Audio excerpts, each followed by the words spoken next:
प्रत्येक संकटामागे दत्तगुरूंचा काही हेतू असतो का? विचार करायला लावणारे सत्य. आयुष्यात येणारी संकटे ही देवाने दिलेली शिक्षा नसून ती तुमच्या मागील अनेक जन्मांच्या संचित कर्माची भट्टी पेटलेली असते.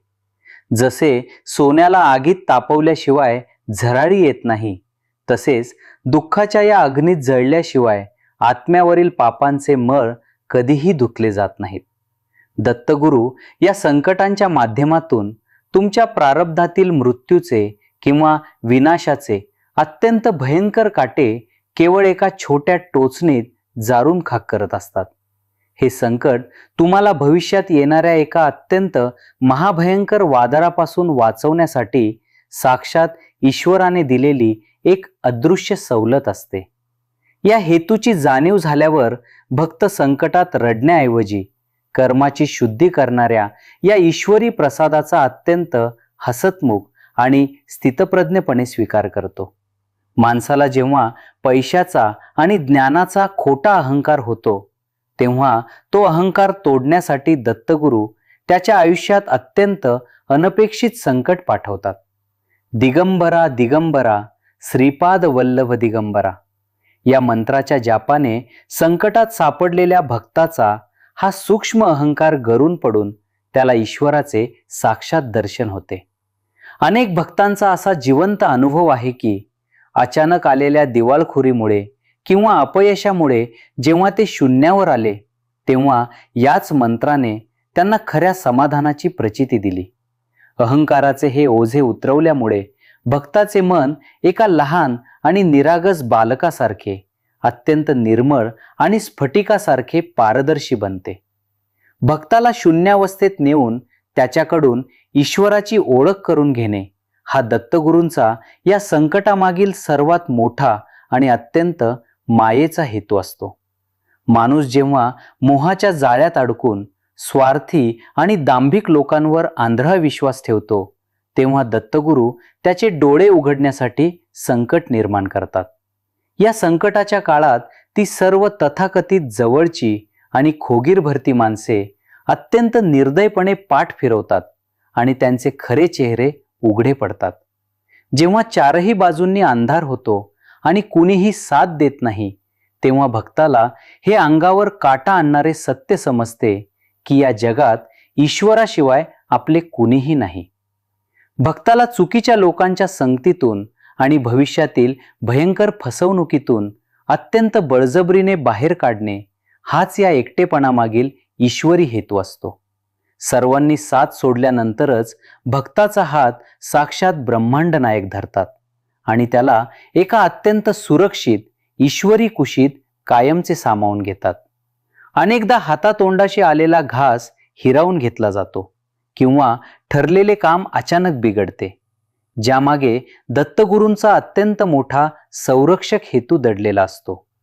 ओम द्राम दत्तात्रेयाय नमः या सिद्ध बीजमंत्राच्या साधनेने भक्ताला हे समजते की जे काम बिघडले ते पूर्ण झाले असते तर त्याचा साक्षात विनाश झाला असता. अनेक भक्तांचा असा अंगावर काटा आणणारा अनुभव आहे की ऐनवेळी गाडी चुकल्याने किंवा मोठा करार मोडल्याने त्यांचे भयंकर अपघातातून साक्षात प्राण वाचले आहेत. गमावलेल्या गोष्टीपेक्षा हजार पटींनी चांगली, सुरक्षित आणि अत्यंत सात्विक गोष्ट दत्तगुरू अगदी अचूक वेळी आणि अनपेक्षितपणे भक्ताच्या पदरात टाकतात.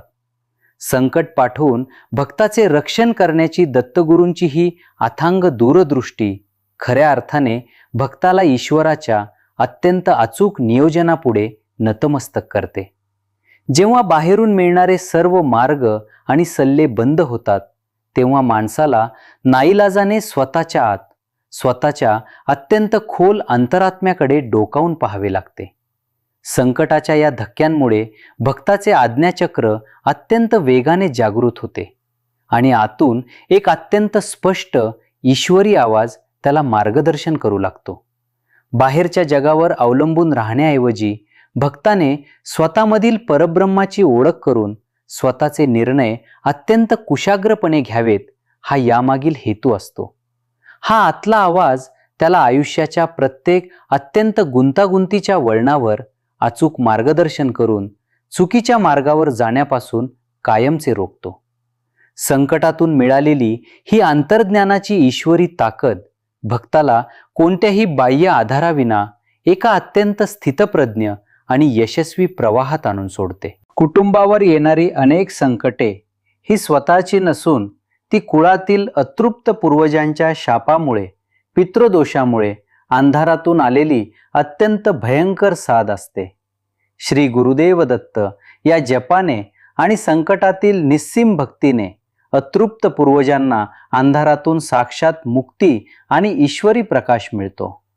अनेक कुटुंबांचा असा साक्षात अनुभव आहे की पिढ्यानपिढ्या चालत आलेले गरिबीचे आणि अकाली मृत्यूचे भयंकर तांडव या उपासनेने संकटातच कायमचे नष्ट झाले आहे.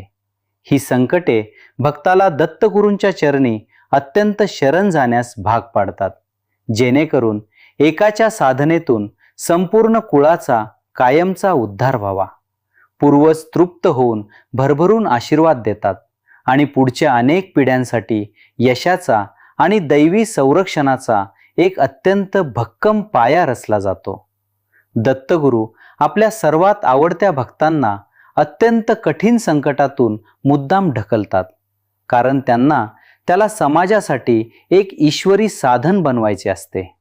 ज्या वेदनेतून आणि अग्नीतून भक्त तावून सुलाखून निघतो, त्याच वेदनेत अडकलेल्या हजारो लोकांसाठी तो उद्याचा अत्यंत विश्वासार्ह मार्गदर्शक बनणार असतो.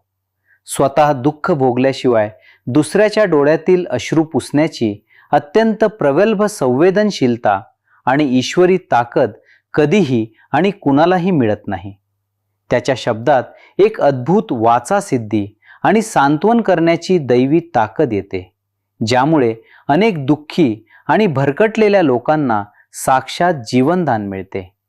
तुमचे दुःख हे साक्षात दत्तगुरूंनी विश्वाच्या कल्याणासाठी अत्यंत जाणीवपूर्वक घडवलेली एक पवित्र आणि ईश्वरी प्रयोगशाळा असते.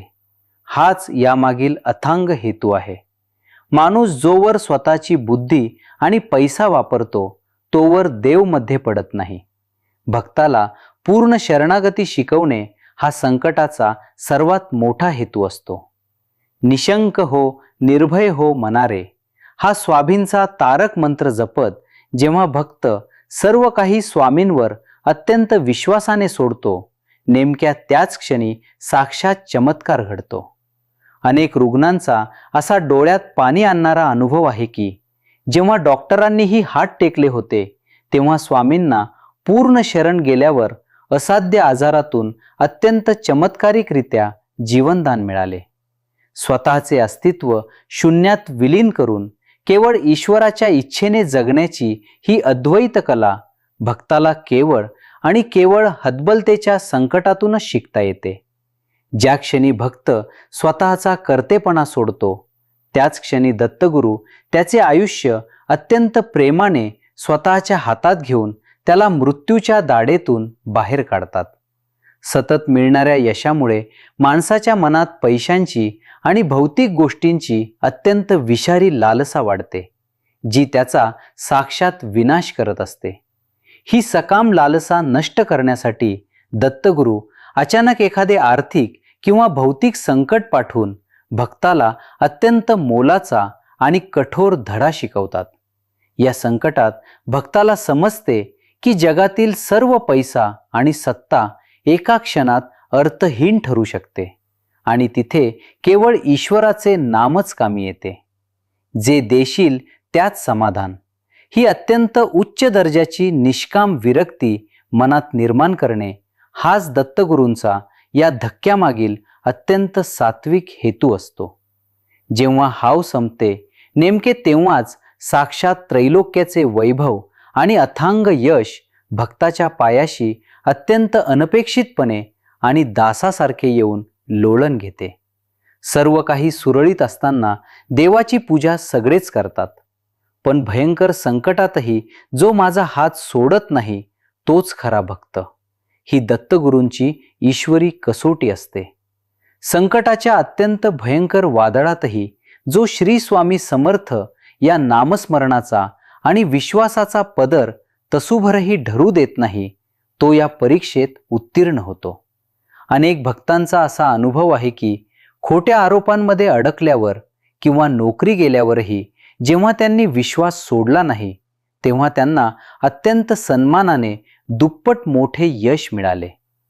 माझे लेकरू दुःखात मला विसरते की अधिक घट्ट पकडते, हे पाहण्यासाठीच दत्तगुरू ही अत्यंत कठोर पण मायेची अग्निपरीक्षा मुद्दाम घेत असतात. या परीक्षेतून तावून सुलाखून निघालेला भक्त साक्षात दत्तगुरूंचा अत्यंत लाडका बनतो आणि त्याचे पुढील संपूर्ण आयुष्य अत्यंत सुरक्षित आणि सुखाचे बनते. धन्यवाद. श्री गुरुदेव दत्त.